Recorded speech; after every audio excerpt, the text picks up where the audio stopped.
అమ్మా, మండే ఎపిసోడ్లో కామనర్స్ ఆట చూస్తుంటే బిగ్ బాసే చూస్తున్నానా లేక మెంటల్ హాస్పిటల్లో మెంటల్ పేషెంట్స్ని ఏమైనా చూస్తున్నానా అనిపించింది ఒట్టు.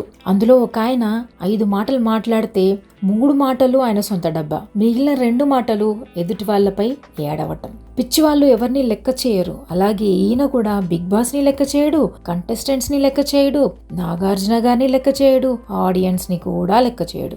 నా అంత స్పోర్టివ్ గా ఎవరు ఉండడు అంటారు. నాగార్జున గారు ఒక తప్పుని ప్రశ్నిస్తేనే నేను షో నుండి వెళ్ళిపోతాను అని అలుగుతున్నాడు. ఎంత మొండివాడంటే 2 రోజులైంది అన్నం తినడం మానేసి. బిగ్ బాసే భయపడుతున్నాడు ఇతడిని ఎలా దారికి తెచ్చుకోవాలా అని. మొదటిసారి నాగార్జున గారు కూడా భయపడడం చూశాను. ఇంకొక ఆయన ఉన్నాడు, ఎవరిని చూసినా అనుమానమే. అదిగో ఆయన నన్ను డీగ్రేడ్ చేయడానికే చూస్తున్నాడు. చూడు, ప్రతిసారి నన్ను అవమానపరచాలని వాళ్ళు ప్లాన్ వేస్తున్నారు. అవును, నాకు మీ మనసులో ఏమనుకుంటున్నారో అర్థమైపోతుంది అంటాడు. బిగ్ బాస్ హౌస్ మొత్తానికి ఈయననే సోలో ఓనర్ అనుకుంటాడు. పాపం తెలివి మరీ ఎక్కువైపోయి పిచ్చోడైపోయి ఉంటాడు. ఇంకో 2 అక్కలున్నారు. ఒకరు తెలంగాణ రాజ్యానికి మహారాణి, ఇంకొకరేమో ఆంధ్ర రాజ్యానికి మహారాణి లాగా ఫీల్ అయిపోతుంటారు. బిగ్ బాస్ అంత క్లియర్ గా మానిటర్స్ అందరికీ కూడా కెప్టెన్ సుప్రీం అని చెప్పినా కూడా కెప్టెన్ మాట వినరు.